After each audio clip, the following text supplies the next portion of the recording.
Hi, my name's John Cordy and this is Fenton, and I'm going to try and not let him lick me so that no one leaves a unkind comment and then unsubscribes from the channel.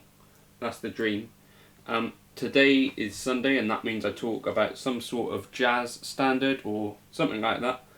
And I was asked if I could look at Roy Hargrove's Strasbourg Saint Denis or Saint Denis, there's a pigeon out there, which I've done a few recordings of in the past, and one that you just watched was from probably last year. Roy Hargrove is a great flugelhorn, I think, and trumpet player. He unfortunately died last year, I think. He was relatively young, but we've got loads of great recordings of his, which are worth checking out if you haven't. Anyway, so what is this song? Basically, to me, it feels kind of... there's a tune called I Wish I Knew How It Would Feel to Be Free, which is kind of a vampy tune, you know, rather than a standard which goes around in like a 32 bar song form. This is very much more of like a chord loop based song, and it's got kind of neo-soul kind of vibes. I think it predates kind of the neo-soul thing a little bit. Certainly the more recent kind of resurgence of the neo-soul thing, predominantly on Instagram. But we'll talk about it now, and I'll try and show you what I think I was doing at the time and also how I'm thinking about the tune. As with all of my jazz learning and stuff, the most important thing for me is initially the melody, and this song happens to have a melody which is pentatonic based.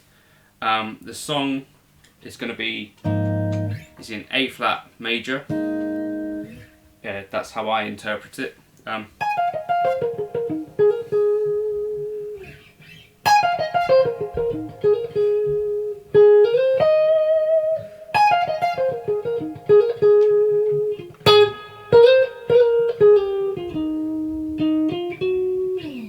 So that's basically the first melody, which repeats twice. And then it does these kind of repeating things.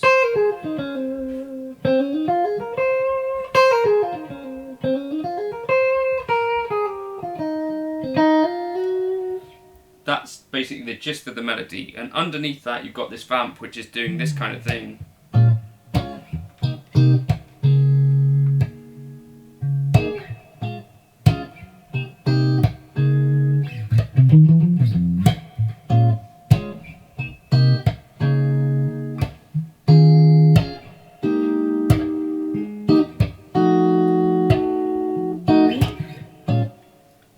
So basically we've got how I would interpret this and analyse this is we're starting on a B flat minor, so chord 2 of A flat major, chord 3, chord 4, 2, 3, 4, 6, 2, 3, 4, 5, 1. And then we've got the chord 6, but in its major form. So this F, like altered, which to me is saying I'm a chord 5, because it's an altered chord, so it sounds like a 5, which would make it the 5 of B flat minor, which is what we got to come back to, yeah? So we come back to the 2, so it's kind of a passing.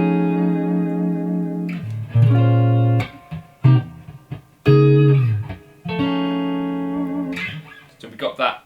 That's how I would analyse the harmony. All of this is going to be written out in a chord melody kind of format, and like I'll give you like this little worksheet breaking down what I'm doing as much as I can. That'll be on my Patreon. Patreon was where I got the request to do this. If you do look back through my channel, I've got a jazz playlist which has got sort of hundreds of tunes that I've played, well, over 100 tunes that I've played, which I could probably do this kind of video for. So if you are into kind of my style of playing, whatever it is that I do, maybe that'd be worth checking out, and you could suggest future kind of Sunday lessons on this stuff, if you want to. So what I might suggest doing first of all is to set those chords down to a looper.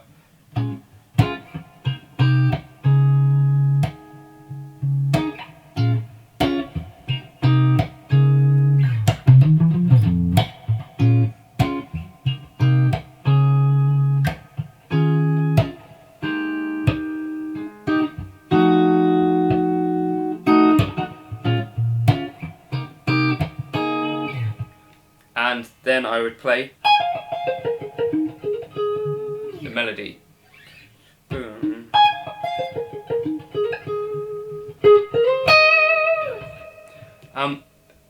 But also what I like to try to do is put things together a little bit and provide a little bit of accompaniment for myself. For instance, if I was playing just with a bass and a drum kit, I'd like to be playing some of the kind of harmony. That's how I ended up doing this kind of thing, which you would have seen in the video. I'll just sort of break it down slowly, but again, there should be a tab for this.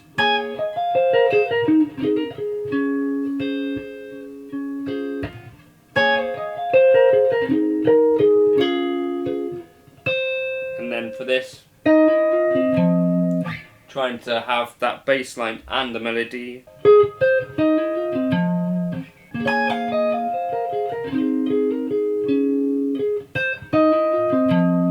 Not that easy, but if you break it down slowly and notice where the notes happen. So when I'm playing the E flat, I want to also be playing the E flat an octave below and hit that line.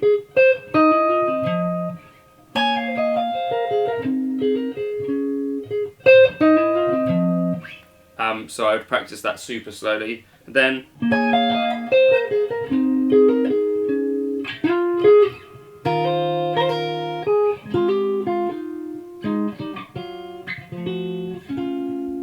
so for that final part, we're doing the same. And then this E flat sus.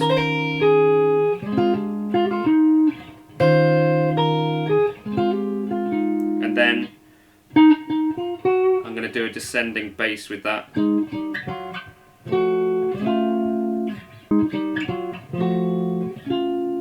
up to like an augmented. So that's kind of my A section. And then for the B section,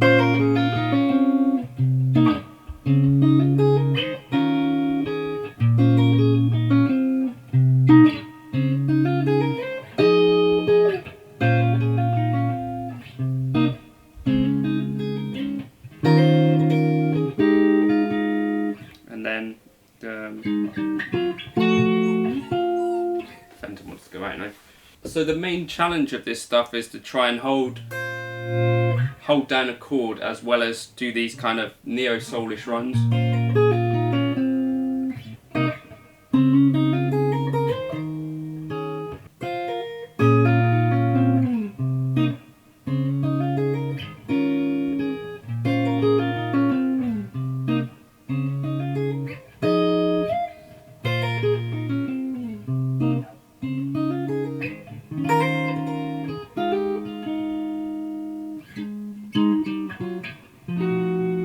So that's how I would do the chord melody part of it. And then we'll just talk about quickly how I'm thinking of playing over it. So if you notice that Roy Hargrove, all of the melodies in this song are largely focused around the F minor or A flat major pentatonic.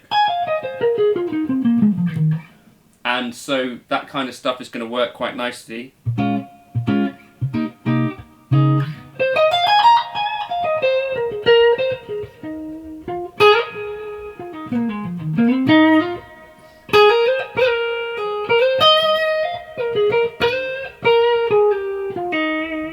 And then the last real part where we got something where we can do something kind of fruity is that F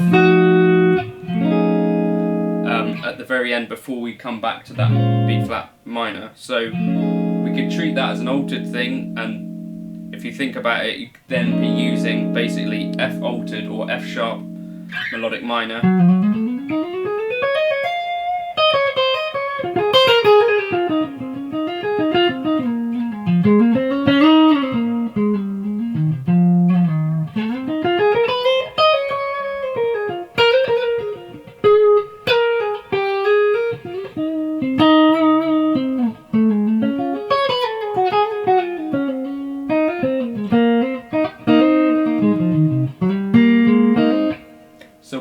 might do is just practice that loop.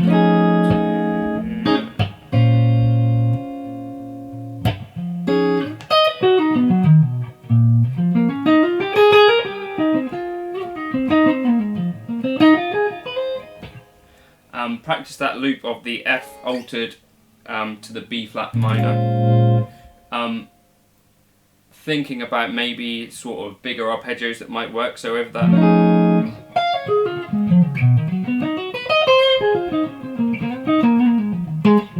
Things that might sound kind of musical. So.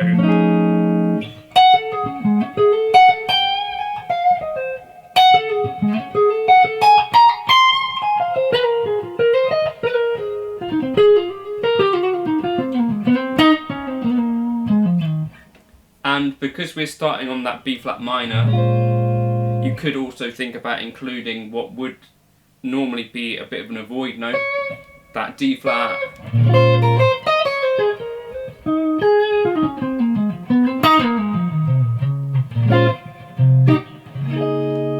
So that D flat, you could definitely include in most of your improvisation. It will sound okay.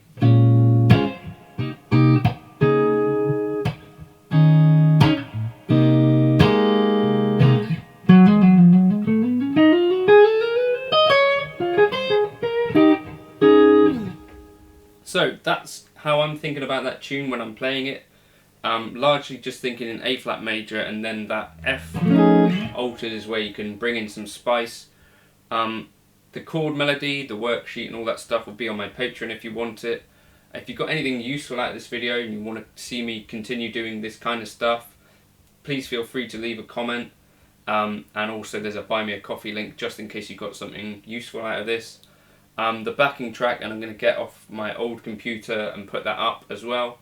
But thank you for watching, and hopefully that was useful, and I'll catch you for another video soon. Cheers.